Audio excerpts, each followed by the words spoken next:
রিক্সায় চললাম। রিক্সার আর বয়স 92 বছরের কম হবে না। কত বছর? তখন পা প্যাটেল ছিল, মেশিন ছিল না। বুড়া রিক্সা চালাইতেছে, পায়ে যেন বল পাচ্ছে না। এরা 1400 বছর আগের ঘটনা নাই, সাম্প্রতিককালের, আজ থেকে 10 বছর আগের কথা বলছি, নিজের চোখে দেখা কথা বলছি। আমি যখন রিক্সার সামনে গেলাম, রিক্সাওয়ালা বলল, হুজুর দয়া করে একটু আমার গাড়িতে উঠেন। আল্লাহু আকবার বলে। আমার বড় মায়া, এই মানুষটা কেমনে আমাকে টেনে নিয়ে যাবে? বলে, হুজুর আপনি উঠলে কিছু পয়সা পাবো আমি, এটা আমার হালাল পয়সা। আমি বললাম, রমজান মাসের আজকে 1 তারিখ, আপনার কি ছেলে নাই? হ্যাঁ হুজুর, ছেলে আমার আছে। 12টা পর্যন্ত আমার সন্তান রিক্সা চালাইছে। 12টার সময় রিক্সাটা নিয়ে যায় আমাকে বলল, বাবা আপনি রোজা রাখতে বলছিলেন, শুকনা ভাত শেষ রাত্রিতে পাই নাই, গরম ভাত পাই নাই, সামান্য কিছু পান্তা ভাত খাইয়া আপনি অর্ধেক খাইছেন, আমি অর্ধেক খাইছি, পান্তা ভাত আর পেটে নাই, রোজা আছি বাবা, কিন্তু আমি আর পারতেছি না। কিন্তু আপনি তো আমার মুরব্বী, আপনি গাড়ি চালাবেন, আমি বসে বসে খাবো, এটা আমার বিবিকে তুলাই না। বাবা অনুমতিটা দেন, রোজাটা ভাঙ্গা পালাই। 92 বছরের বুড়ো মানুষটা বলে, না বাবা একটা রোজার দাম আছে রে বাবা, তুই রোজা ভাঙ্গিস না, তুই দুর্বল ছেলে। আমি সবল আছি, আমি সহ্য করতে পারবো, এই বেল আমি রিক্সা চালাবো।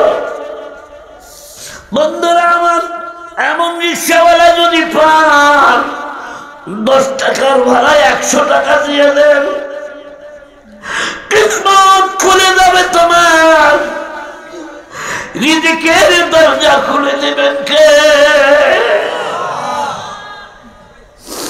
দুঃখ লাগে, আফসোস লাগে, বুড়ো মানুষ রিক্সাওয়ালা, তাকে ডাক দেয়, এদিকে হয় বুড়ো মেয়া, এদিকে আসো, অফিসার, ঘুষখোর অফিসার আছে না? আছে না? নাই? বুড়ো মানুষ এদিকে ভাড়া মিটায় না, 7 মাথায় উঠলো, বোনা নিচে নামলো, ভাড়া 20 টাকা, 10 টাকা ছুঁড়ে ফেলে দিয়ে চলে যাচ্ছে। এমন ধনী আছে না? নাই? কথা বলে। রিক্সাওয়ালা বললো, স্যার ভাড়া 20 টাকা, 20 টাকা দেন। ধনী লোকটা বলে, চাপ দেখা। কি বলে? চাপ, ভাড়ার চাপ দেখা।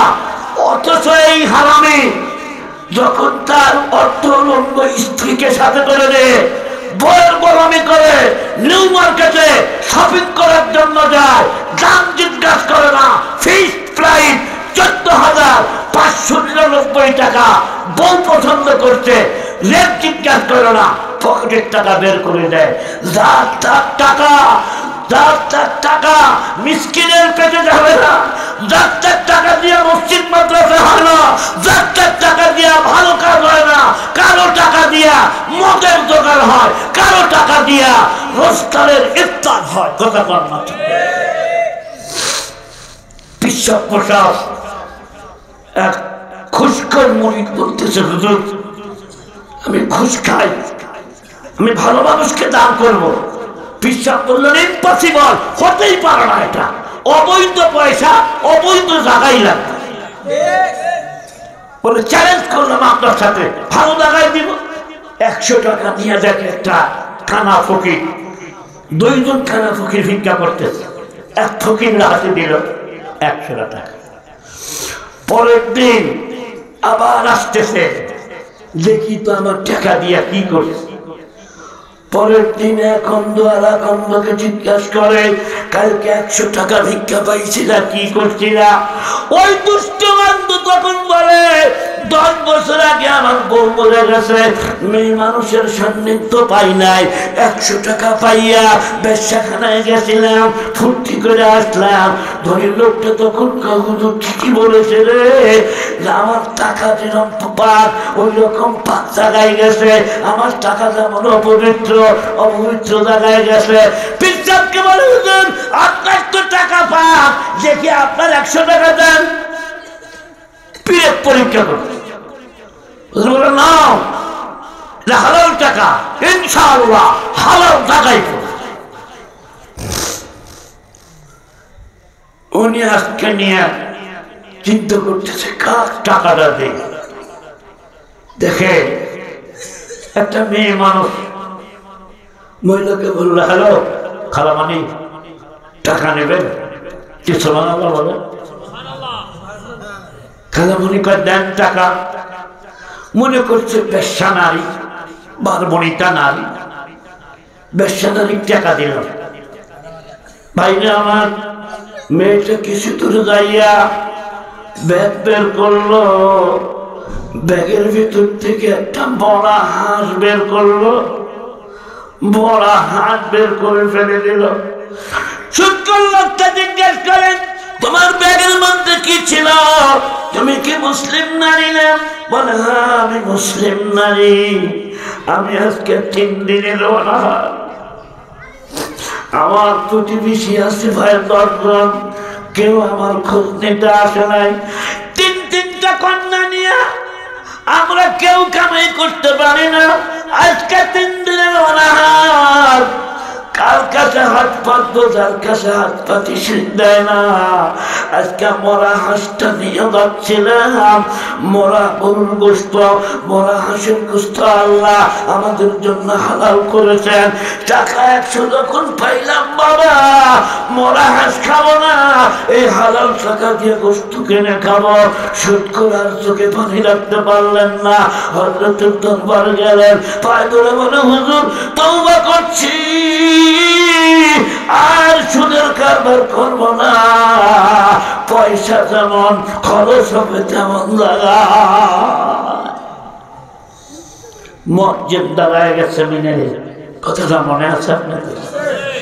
হাইয়া আলাস সালাহ। ডান দিকে খ্রিস্টান নারীর বাড়ি, মেয়েটা গোসল করে এসেছে, চুল ছাইয়া দিয়ে রাখছে, সুন্দরী খ্রিস্টানের মেয়ে, ঝলঝল করতেছে চেহারা। মসজিদের বয়স 100 কত? 100 না, 55 বছর যৌবন শরীরে আছে, থাকার কথা কম কম 40-এর পরেই ভাটা। এ কথা কম। 50 বছর বয়স যদি বলেন বিয়া করবা, মুখ দিয়া বলবে হ্যাঁ, কিন্তু এটা জবাব দেয় না। কথা কম না কা? 60 বছর বয়সের তো আগেই ছেড়েন না। সুখবর নিয়ে নেন, জান্নাতের বাড়িতে যাবেন, চিরকাল থাকবেন। আল্লাহ কোনদিন যৌবনে ঘাটতি দিবে না। 19 তারিখে আমি আসতেছি নাকশাল। নাকশাল আছে না এদিকে একটা মেলা দূর, নাকশালে বলবো। তবে এই কথাটা এখন